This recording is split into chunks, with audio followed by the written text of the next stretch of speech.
World Service News. Hello, welcome to World Have Your Say. I'm Chloe Tilley. We're live for the next hour. And in the last couple of hours, I've been speaking to a blogger in Juba about the renewed fighting in South Sudan. He told me about terrified people, some trapped in their homes, others fleeing towards the Nile. He also talked about his own struggle to find food and the desperate hope of his that his country doesn't descend into another civil war. We'll play that to you in around 45 minutes. But we're going to begin by focusing on more political drama here in the UK. Many of you, I'm sure, are following the contest to become the next British Prime Minister here in the UK. The favourite was Theresa May, and Andrea Leadsom was the only challenger. But dramatically, around lunchtime today, she decided to stand down. So it meant Theresa May was the only candidate left for the job. There was some discussion, would someone else now come in and challenge her? But literally in the last few minutes, she has been formally confirmed as the winner of the Conservative leadership contest. That means on Wednesday, she will become the new British Prime Minister. But who is she? How will she be greeted by people around Europe, the leaders around Europe? Because, of course, she's going to have to negotiate Britain leaving the European Union. As I look up at a screen here in the World Have Your Say studio, I can see there are a number of people gathered at St Stephen's Gate, which is close to the British Houses of Parliament. We are expecting Theresa May to make a statement in the next few minutes. But in the meantime, we can speak to a couple of guests and we'll, of course, dip out and hear from Theresa May as and when she speaks. Mark Wallace is executive editor of Conservative Home, which is a blog on Conservative politics. And Matthew Parris is Times newspaper columnist and former Conservative MP. Matthew Parris, it's been, a normal day in British politics, quite frankly, judging by the last few weeks today. The speed with which things are happening is quite unbelievable. There was a cartoon in the Daily Telegraph in which a young politics student was saying he was doing the module on British politics between the 21st and the 28th of June 2016. Well, I saw a tweet today that said, come on, British politics is ever so boring for the last 2 minutes. And it does feel like that, doesn't it? It's flying by at a rate I've not seen ever, really, in my lifetime. However, the standing down or standing back of Mrs. Leadsom, I won't say it was predictable, but one could see that might happen. She's not really wanting to put the whole country through a 2-month period while we decide who is going to be the leader of the Conservative Party unless she has a chance of winning. And she must have decided by this morning that she had no chance of winning, and therefore she's, I think, with great dignity and in quite a moving speech, stood back and allowed the favourite to take the crown. And the favourite, of course, is Theresa May. She's the longest-serving Home Secretary for over 50 years. Are you supporting her? Do you see her as the right person to bring a very divided Britain together and move forward? Yes, the advantages of Mrs. May are the other side of the coin from the disadvantages. She's not very exciting. I wouldn't imagine her inspiring me in any way. On the other hand, she is very careful, very cool, very considered, stable, calm, strong-minded person, a good negotiator, quite steely. So not exciting, not inspirational, but I hate to use the cliche, a safe pair of hands, but it's the cliche everyone is using. Mark Wallace, do you agree with Matthew Parris? Not only is she a safe pair of hands, but actually is this what Britain needs right now after the crazy few weeks we've had? Well, I certainly agree with Matthew that she's a very careful politician. She's always very decisive when she acts, but very cautious about when she decides to do so. She is, I think, worth noting that she's capable of some remarkably radical things. She survived as Home Secretary for so long in a job that was previously viewed as a poisoned chalice. Partially by carefully dancing her way around some of the more difficult topics, particularly on immigration. But she's also done some remarkably radical things, particularly with regard to the police. She's been willing to break the Conservative mould of sometimes kowtowing excessively to the policing establishment, and instead has challenged them quite directly, not just on historic events such as Hillsborough and the Hillsborough tragedy, but also on current policies. She was willing to say, actually, that some of their powers ought to be watered down in the face of opposition, which many Home Secretaries, Labour and Conservative, would never have dared to take on. And let's talk a little bit about what most people are focusing on, of course, Britain's decision just a couple of weeks ago to leave the European Union. She, of course, was in the Remain camp, albeit playing a very low-profile role. Matthew Parris, what does it mean for Britain's exit from the European Union with Theresa May as Prime Minister? I can't imagine, were I a European Union negotiator, anybody I'd be more fearful of negotiating with than Theresa May. Her own cabinet colleagues are fearful of negotiating with her. It is true that she was nominally a supporter of Remain, but she positioned herself very carefully with just such an eventuality as this, I think, in mind. And she's never been an enthusiast for Europe, so as long as the party is persuaded that she'll negotiate the best deal she can, and I don't think they'll be hard to persuade of that, then I think she could be very effective. Mark Wallace?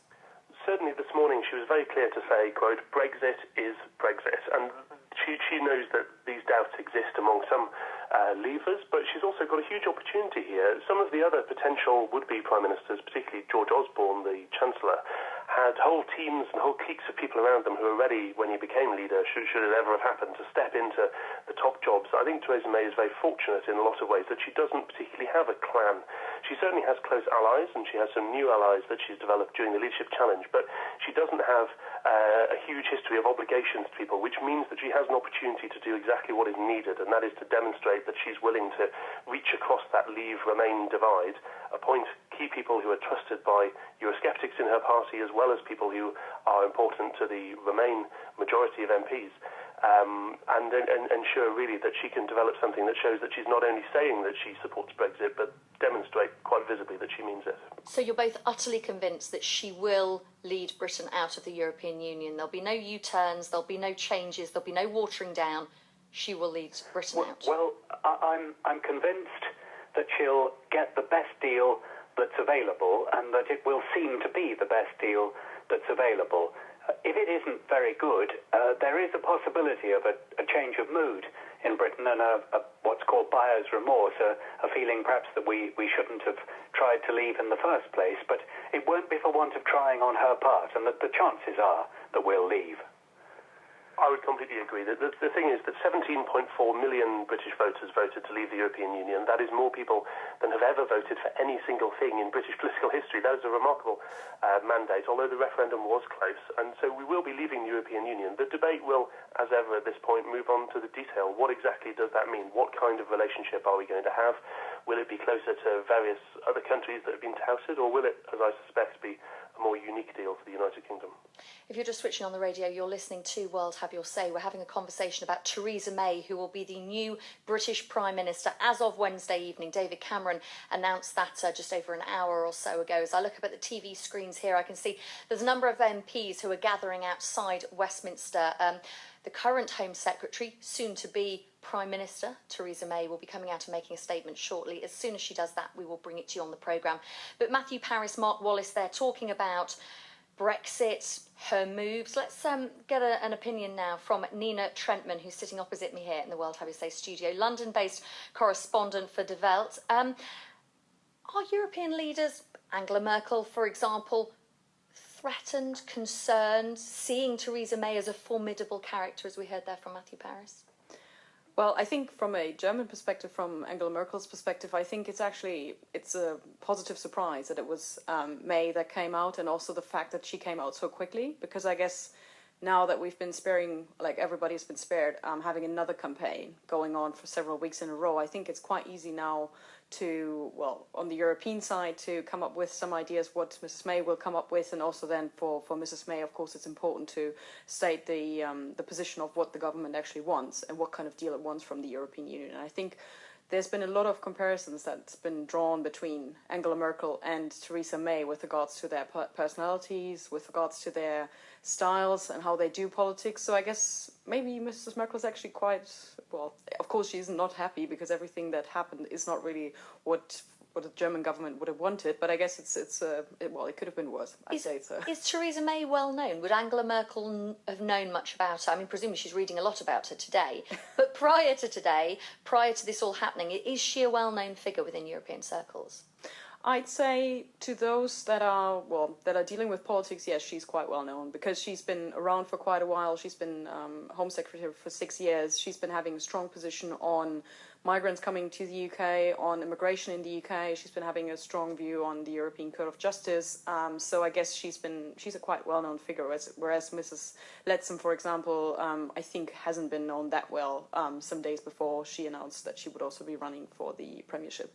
And from a European perspective, of course, many of you will remember that when Theresa May announced that she was going to stand for the Conservative Party leadership and, as a result of that, become the next Prime Minister, she was talking about all of her achievements, one of which was to get Abu Qatada deported, a radical preacher, back to Jordan. She went to the European Court of Human Rights. She took them on. She played hardball, and many people asking whether that's the way she's going to play with European politicians as she negotiates Brexit. Let's bring in Shazia Awan, who is a businesswoman in Cardiff, a former Conservative parliamentary candidate. Shazia, your thoughts on Theresa May and her leadership qualities? I think Theresa May is very calm, and that is exactly what we need right now in Britain, and certainly to showcase on the international stage. People are saying today that she lacks political vision, but I completely disagree with that. I think we're very much in a time of national crisis after this Brexit vote. Nearly half the country are grieving because, like myself, half of us were very much on the Remain side, stronger in. And I think Theresa May's sense of calm and her consistency and her sense of morality is exactly what's called for right now. I think the Abu Qatada example that you gave there was absolutely superb because it shows that she will challenge people and she will challenge organisations when she thinks the wrong decision has been made.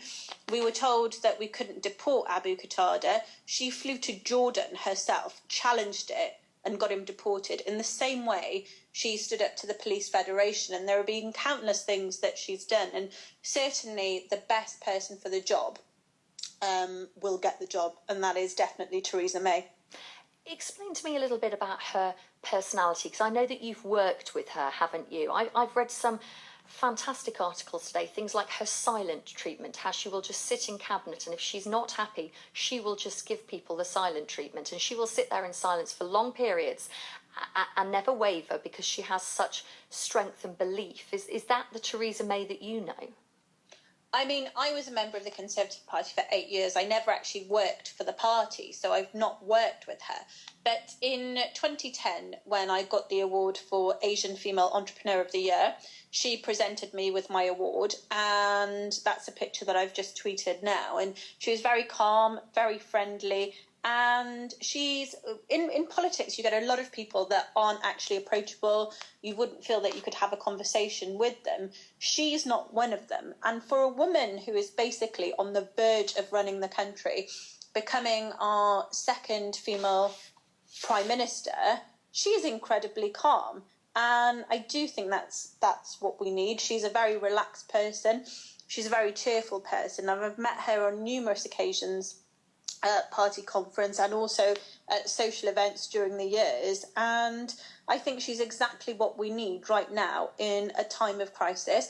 I do think that when she says Brexit means Brexit, that is something that she will certainly follow through on. And of course, it's really important to remember that she has the support of over 60% of the Conservative MPs, and that's phenomenal because really the Conservative Party is known for its treachery in amongst the ranks as well. So that is phenomenal support she's got within the party.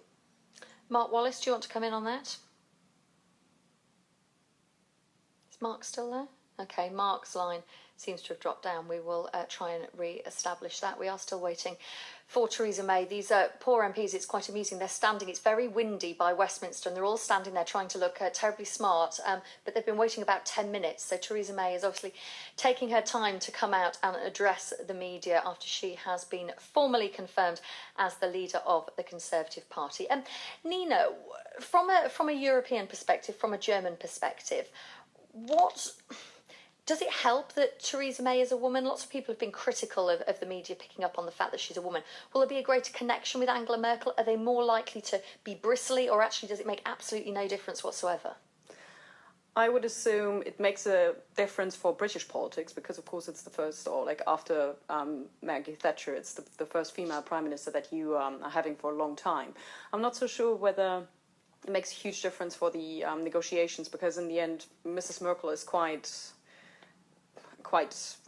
well, I wouldn't necessarily say that it makes a difference to her whether she negotiates with a woman or a man, to be honest, because she's quite, okay, let's get things done, let's talk things through. And I guess, to be honest, that's actually a point where the two of them might connect quite well, because they all know that they have, especially Theresa and Angela, they know that they have got like massive roadblocks in front of them. And they just, I guess both of them would want to get them done without being too fussy or too difficult about certain things. So I guess in the end, that's quite an advantage that they could play out. Let's bring Mark Wallace back in. Mark, your thoughts on Theresa May? We keep hearing these words whenever you look around this, not very exciting, safe pair of hands. Do you think that she is the leader because of where the country is right now? If David Cameron had got his way and Britain had voted Remain, he'd stayed on for maybe another year, then he'd stepped down. Do you think Theresa May would still be named as the Prime Minister? Or is this a case of MPs turning around saying, we need someone steady, someone reliable, just to get us through this crisis? I think Theresa May has certainly played this leadership race extremely cleverly, extremely smartly. She's certainly navigated the referendum remarkably well. An awful lot of people on either side of that divide lost points among the party's membership in particular for whatever their stance may have been, but she somehow managed to kind of glide through the middle of it without attracting too much controversy. But it's definitely the case that she's a product of this particular unique set of circumstances.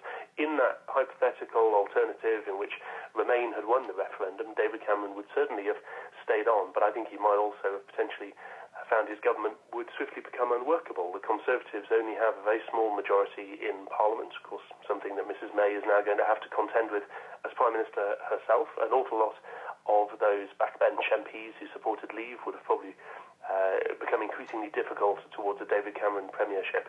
And of course, who could have predicted the events we've seen in the last couple of weeks, with Michael Gove knocking Boris Johnson out of the race, Boris Johnson choosing to drop out, Andrea Leadsom making it through to the final two.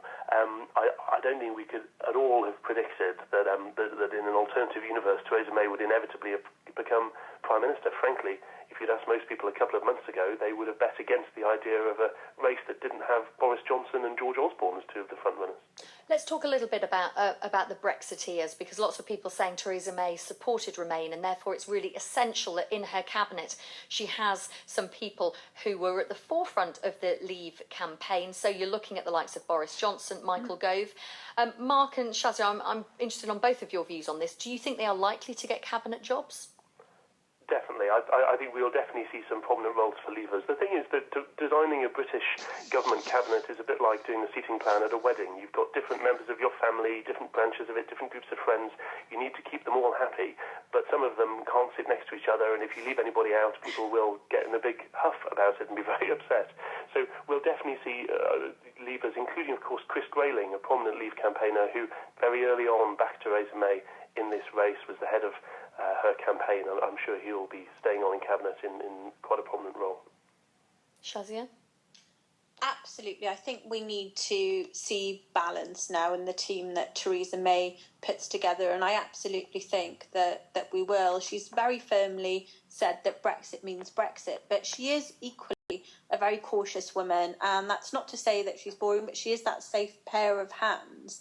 And with her, we're much more likely to see more of a moderate cabinet put together.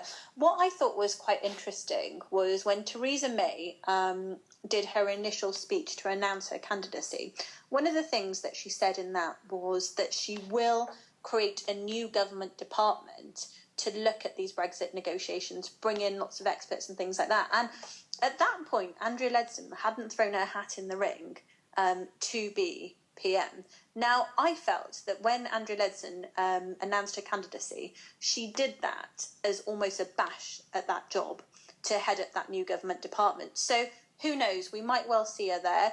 I don't think Andrea Leadsom has won herself any friends or favours within the Conservative Party, because her comments about family and about Theresa May have sat very uncomfortably with a lot of people, myself included. So it'll be interesting to see how this all pans out. But I certainly think that we'll see jobs for people, for, prominent jobs for people who are on the Leave side.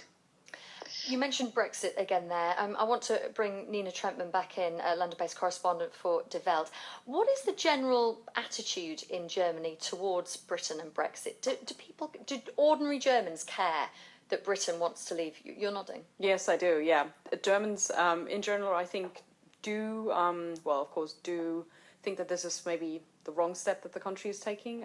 Lots of people were very surprised that this actually happened. I was receiving lots of calls before saying, oh, they're not going to do it, right? Nina, explain and tell us they won't do it, right? And I was always saying, well, it could happen. And afterwards you're receiving these calls saying, Nina, really, did they do this? And I think there's still a lot of surprise, and a lot of Germans were hoping that there could be a second referendum or there could be any way out of it. But I guess Angela Merkel has made it quite clear during the weekend that she thinks, yes, Article 50 will be triggered, and that's the way that the UK is going. So I guess the government in Germany is quite aware that this will happen, and I think anything else would be, is more political dreaming rather than reality. And from a German point of view, of course, there's this issue of how do politics play out against business, because German companies have very strong business interests here in the UK. We are exporting a lot of cars, we are exporting a lot of chemicals, other things here into the UK, and of course in Berlin they would have seen these remarks made by, for example, the German Chamber of Industry last week, again saying, or at least asking to not punish the Brits, so to say, too much. So I think in the long run there will be quite an interesting power struggle between Berlin and the industrial centres in Germany, saying, okay, so what is our line on this, and do we really get through with this the way that Mrs. Merkel, for example, wants to? And is there concern that Britain could be the first country to do this, and it could almost have a domino effect where other referendums are held and other countries decide they want to leave? I think initially there was this fear, and I guess that's also the reason why, for example, from France and from other countries, we've seen quite harsh remarks about the outcome of the British EU referendum. I think nowadays, some days ago, I spoke to some Germans, and they were all happily quoting new polls according to which other Europeans and other European member states are saying, well, actually, we don't want this. So I guess time will tell, I'm sure. I'm just looking up at the TV screens here in the World Have You Say studio. More and more MPs are pouring out of that door at Westminster. We are waiting Theresa May. She is going to be the next British Prime Minister. She'll become Prime Minister on Wednesday evening. Various constitutional things that need to be sorted out before then. We're expecting her to make a statement in the next few minutes. We are going to go to the news. We will keep an ear across this. If it does begin, we will bring it to you on the other side of the news, so don't go anywhere.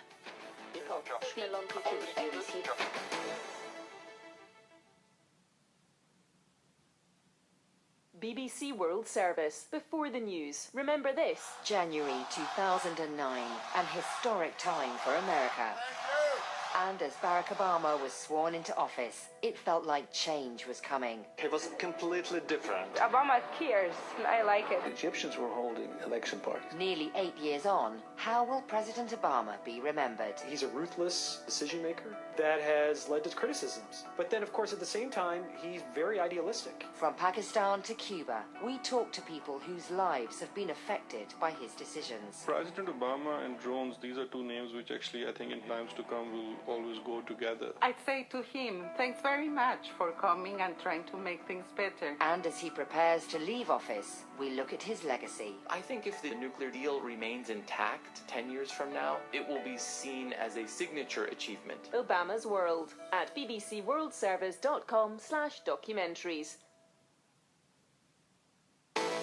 This is World Have Your Say. Theresa May will be the next British Prime Minister, and she'll be in office by Wednesday evening. It comes after her only opponent in the race dropped out. We'll continue our conversation about what she stands for and the type of Prime Minister she will become on the other side of the news. We'll also play you a conversation I had with a blogger in Juba about conditions inside the city as fighting flares up again in South Sudan.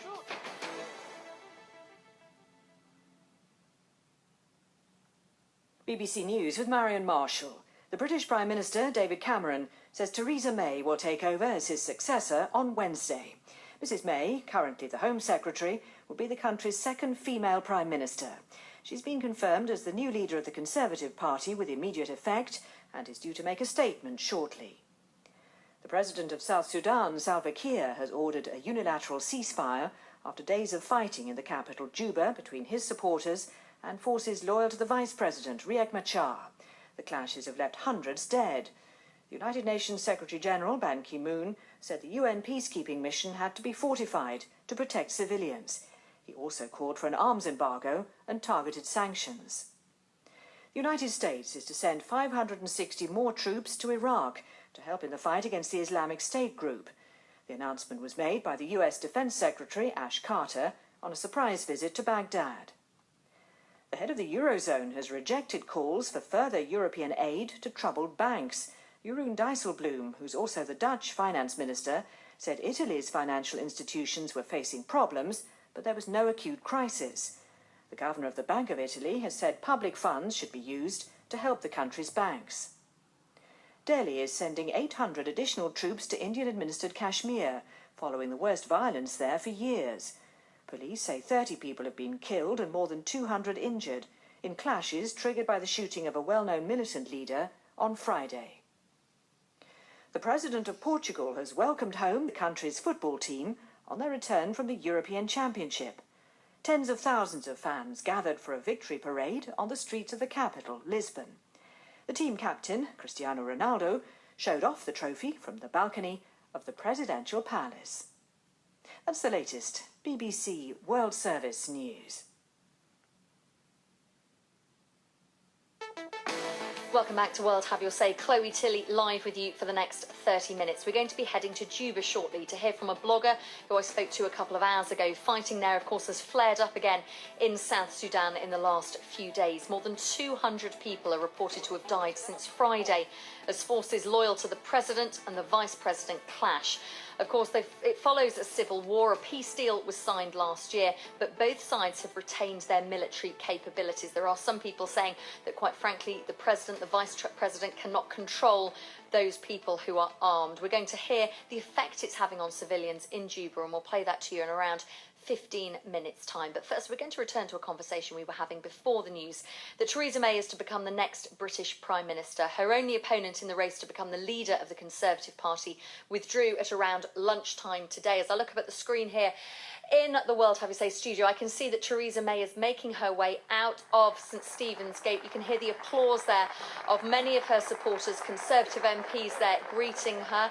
She is posing with her husband in front of all of the British media. She's smiling, she's looking very relaxed. She's walking forward wearing a dark suit. She's nodding at her colleagues, and she's going to step forward in a moment to address the media since it's been announced that she'll be the new British Prime Minister from Wednesday. Honoured and humbled to have been chosen by the Conservative Party to become its leader. I would like to pay tribute to the other candidates during the election campaign, and I would like to pay tribute to Andrea Leadsom for the dignity that she has shown today. I would also like to pay tribute to David Cameron for the leadership that he has shown our party and our country.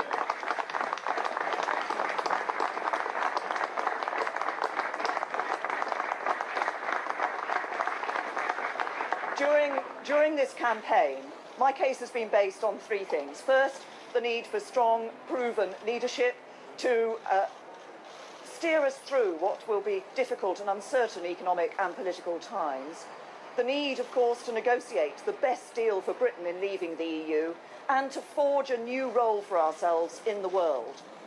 Brexit means Brexit, and we're going to make a success of it. Second, we need to unite our country. And third, we need a strong, new, positive vision for the future of our country. A vision of a country that works not for the privileged few, but that works for every one of us. Because we're going to give people more control over their lives. And that's how, together, we will build a better Britain. Thank you. That is Theresa May. She is speaking in front of a huge group of Conservative MPs. She's going and shaking their hands. She, of course, has been confirmed as the new leader of the Conservative Party. She is also going to be the next British Prime Minister as of Wednesday evening, when David Cameron will step down. She says that she wants to forge a new role for ourselves. She also once again said Brexit means Brexit. We will have to make a success of it. She says her second priority is to unite the country and also to have a positive new vision for the country that works for every one of us. Her final comment saying, we will build a better life, better country here in Britain. Still with us is Mark Wallace, who is Executive Editor of Conservative Home, which is a blog on Conservative politics. Mark, is that what you wanted to hear from the future Prime Minister? Well, I think it's encouraging words. Right up front, we heard the repetition of Brexit means Brexit, that key thing that she knows she has to reassure her colleagues and, of course, the 60% or more of her party members who voted leave in the referendum. But we also heard more about exactly where she wants to move the agenda onto, this idea of more power for the people, more control for people to change their own lives. It's going to be very interesting over the next few days to hear not only how she lays out that plan in more detail, and we heard a little bit today about reforms to the way businesses work in the UK, but also how she manages to distinguish her government from David Cameron's government. She has been a key minister in David Cameron's administration for 6 years now. Will she be able to really make this clear, this is a new chapter, that she was part of that government, but this one has her stamp on it? That is going to be the big challenge.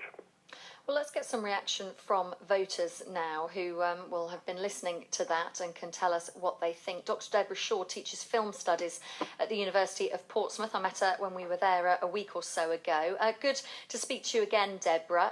Your reaction to hearing what Theresa May said there? Well, I am very disappointed that it's sort of taken as a done deal that Brexit is Brexit.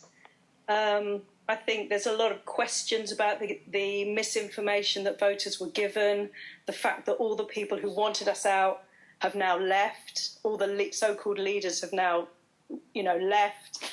There was a letter today from 1,000 barristers who kind of said it was only advisory, the referendum, because it was based on misrepresentations of fact and promises that couldn't be kept. So why is there no question about Brexit? Can we not have a review? Can we not have a study, then have a parliamentary vote? Let's do this responsibly. That's my real worry at the moment. Would you then like to see a general election?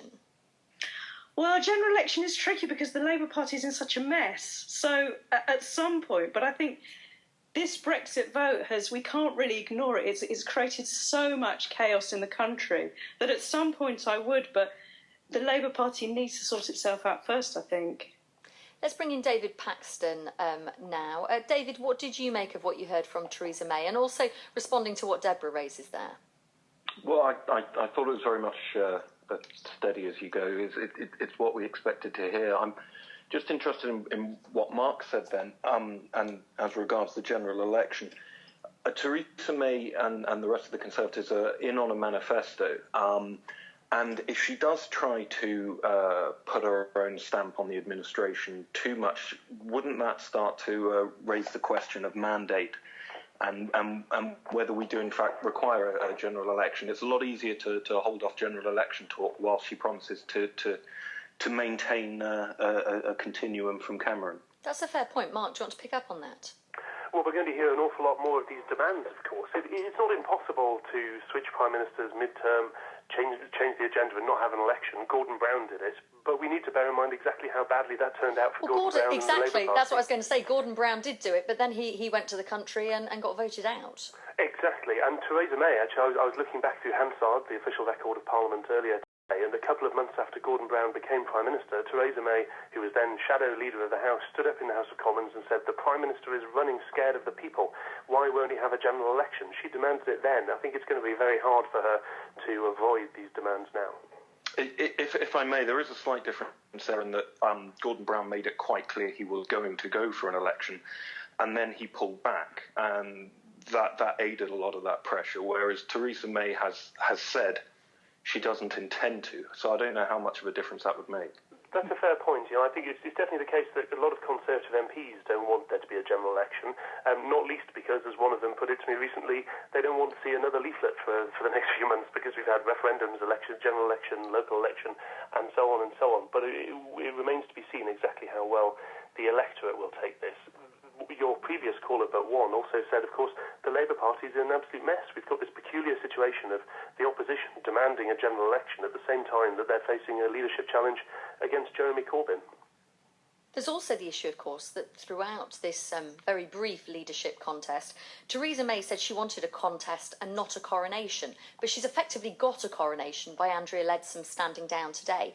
So does that put more pressure on her to go for a general election, because she was obviously hoping to be voted in by the Conservative membership, but no one's really voted her in other than a few MPs?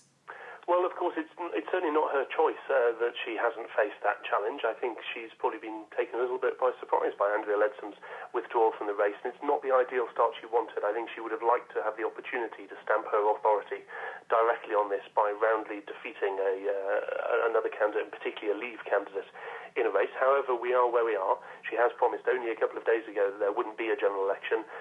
Personally, I think there probably ought to be one at some point within the next 12 months. Whether her colleagues change their minds about that may, to a certain extent, be related to depend on the outcome of the Labour leadership challenge. If there is an opportunity to draw a bit of breath, lay out a new platform for a government, but then still fight Jeremy Corbyn, I think they may start to think, oh, maybe we could do this.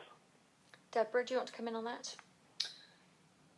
I just think everything is so up in the air at the moment, and everything is in such kind of chaos and crisis. I mean, interestingly, one thing that the Green Party have been suggesting is a new progressive alliance, and that's something I'd really like to see. I mean, I'm very against the Brexit, but I think it can give the opportunity for a reconfiguration of politics with, perhaps a progressive alliance of enlightened politicians who can actually work together for a better country, for a better place in the world.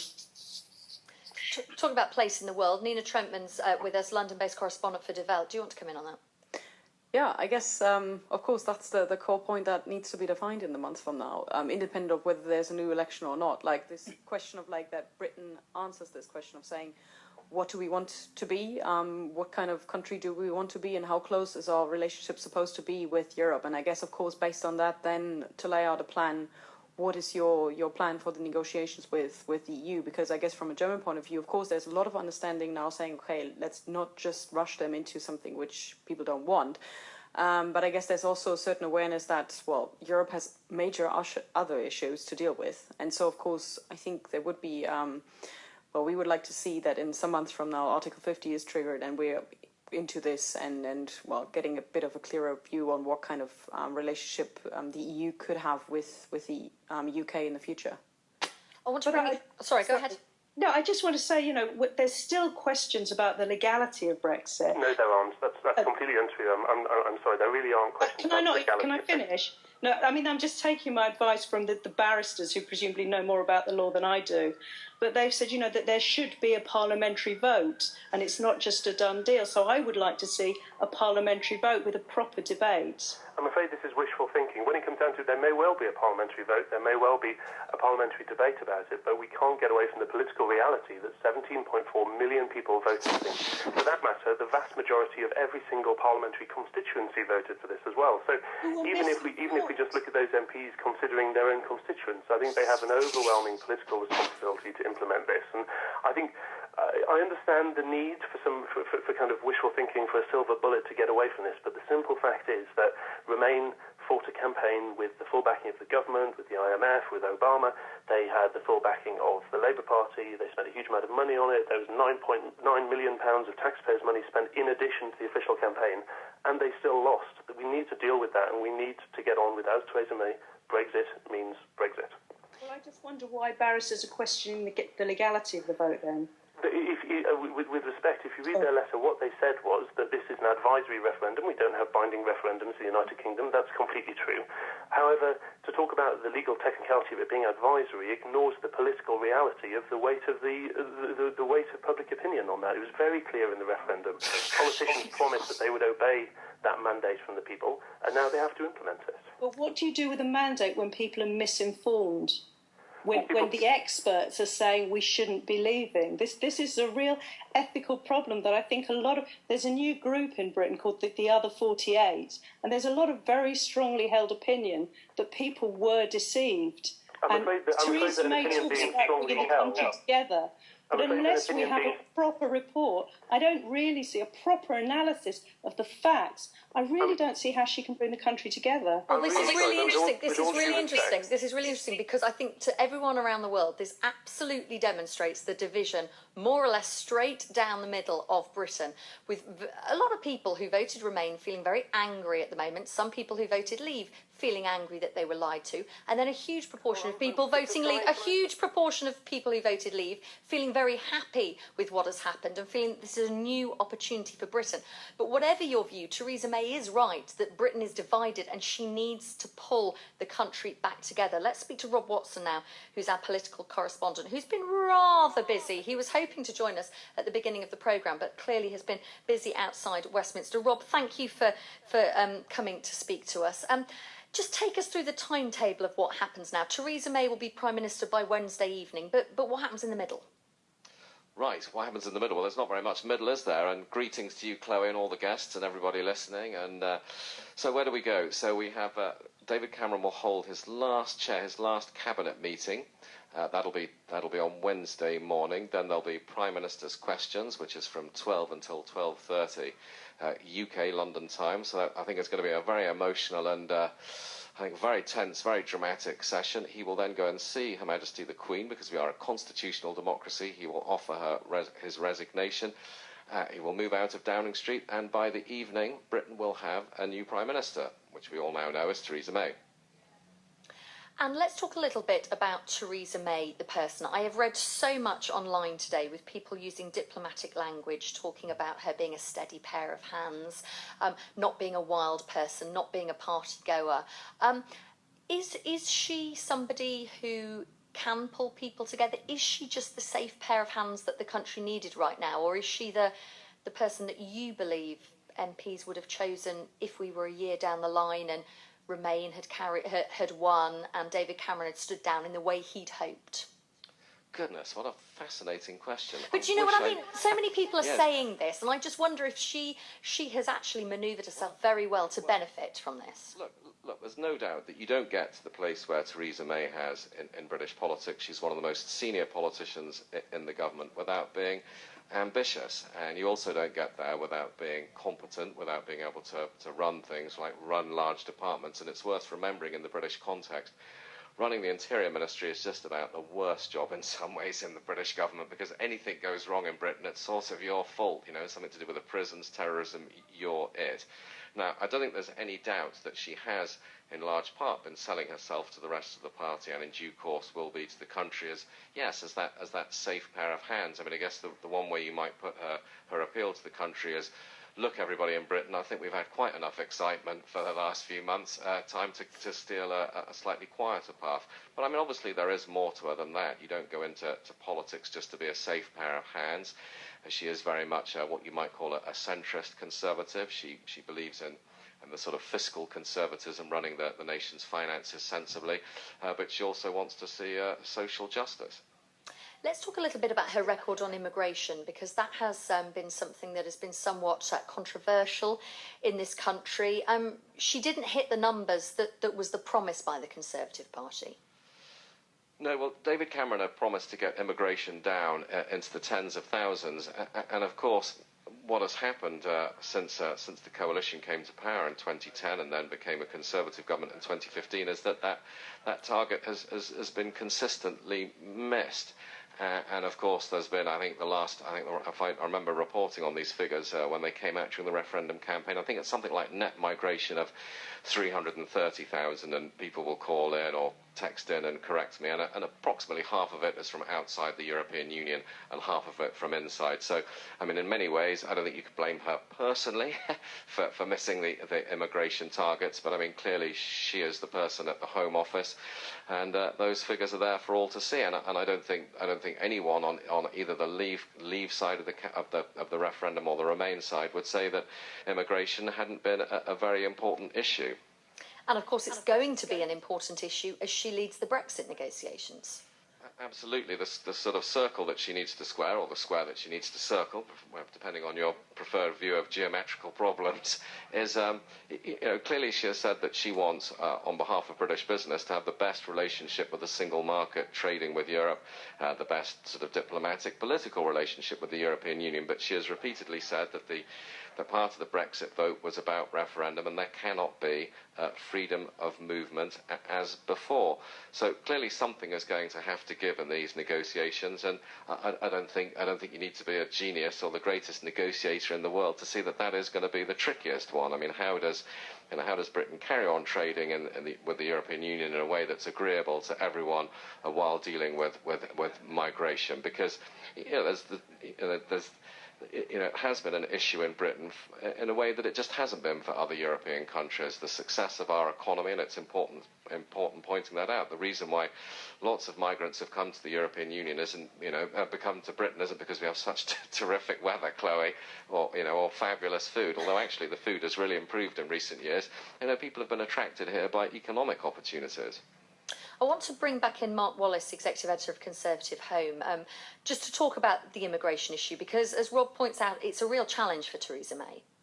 It is a challenge for Theresa May, but in fairness, the argument has always been from Eurosceptics such as myself that you cannot make a promise to control immigration to a particular number while you're within the European Union. So I expect that she'll probably expand on the fact that her powers were very limited. If I might also say so at this point, it is untrue, as you said earlier, to say that voters were lied to, or for that matter, to claim the majority of Remain voters want this result overturned. I think most people are in a situation they realise a fair and full referendum has been fought, that Leave won, and now Theresa May, along with many other Remainers, are recognising that and moving on with it. Thank you to all of our guests talking about this for the last 45 minutes or so. Thanks to Rob Watson and Mark Wallace, and also sitting here with me in the World Have Your Say studio, Nina Trentman from De Welt. We're going to move on for the last 6 or 7 minutes of the programme to talk about South Sudan. Renewed fighting there breaking out in the last few days, essentially between the forces loyal to the President and the Vice President. In a moment, we'll play you a conversation I had a little bit earlier on with a blogger in Juba. But first of all, James Copnell is here. James is Africa editor and former Sudan and South Sudan correspondent. James, just to give us a little bit of context, explain what's happened over the last few days and kind of the backstory, if you would. Yeah, well, in December 2013, a war broke out, basically pitting President Salva Kiir and his former deputy, Riek Machar. It was a very bitter, brutal war. A peace deal was signed in August, wasn't fully respected.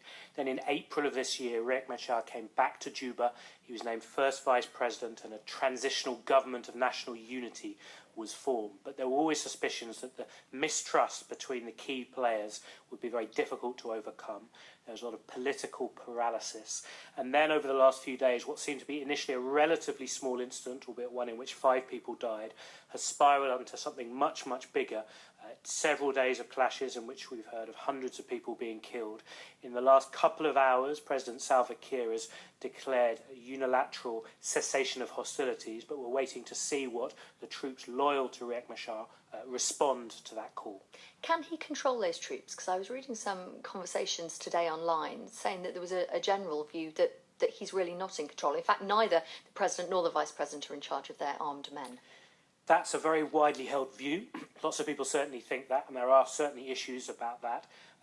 I think both possibilities are quite scary, actually. One is that the President and his main adversary do control their troops. That means they wanted the fighting over the last few days, with all the terrible humanitarian consequences that we're seeing, civilians killed, people fleeing, all that sort of stuff.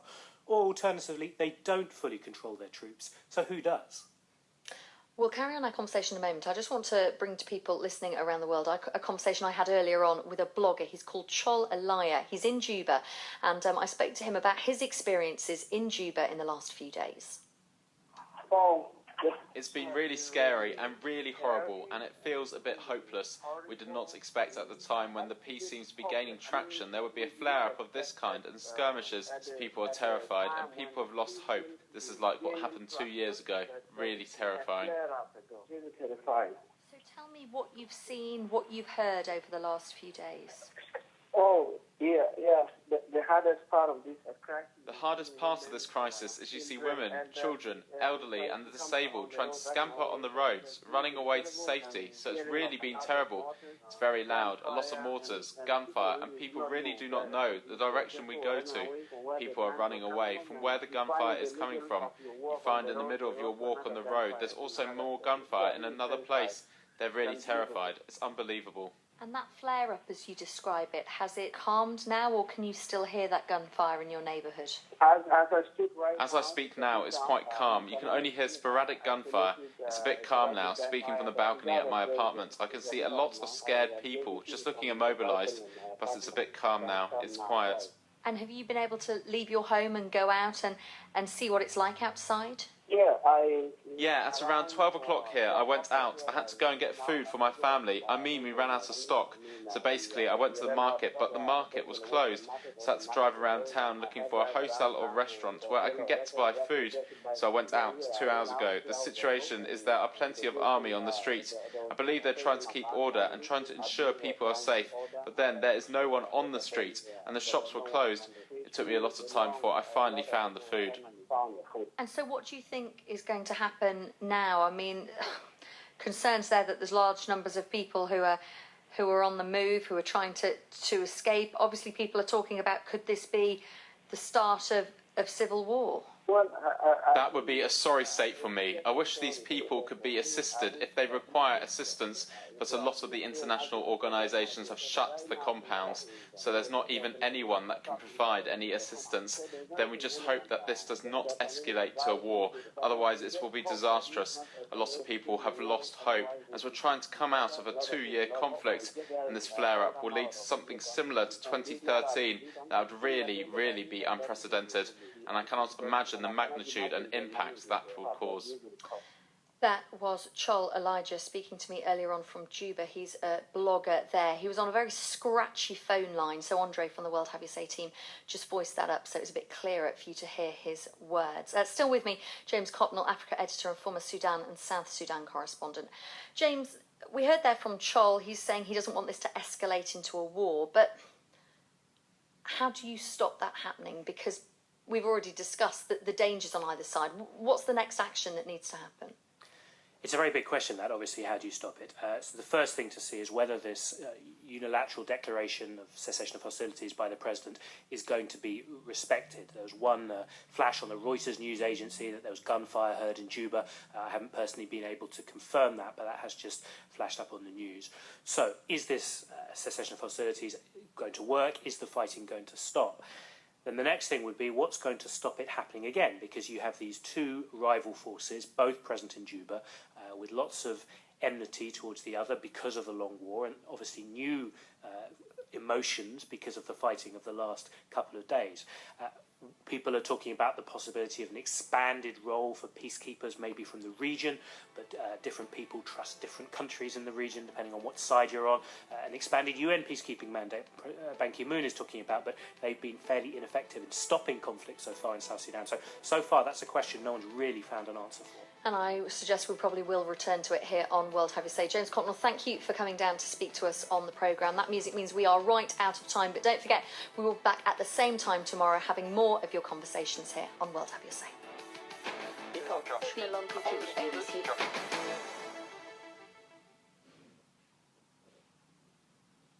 This is the BBC World Service, and on The Inquiry this week... I'm Helena Merriman. This week, as the US presidential campaign's hot up, we're looking at the man who, just a year ago, was considered a political joke. Now, he's the presumptive Republican presidential nominee. We'll be asking, can Donald Trump win? One question, different views. The Inquiry, Tuesday at 14 and 21 GMT. And online now at bbcworldservice.com is Witness. Today we go back to 2006 when 7 coordinated explosions tore through packed commuter trains in Mumbai, killing more than 180 people. You can listen and download Witness at bbcworldservice.com/witness. I'm here with Focus on Africa next. This is the BBC World Service, the world's radio station.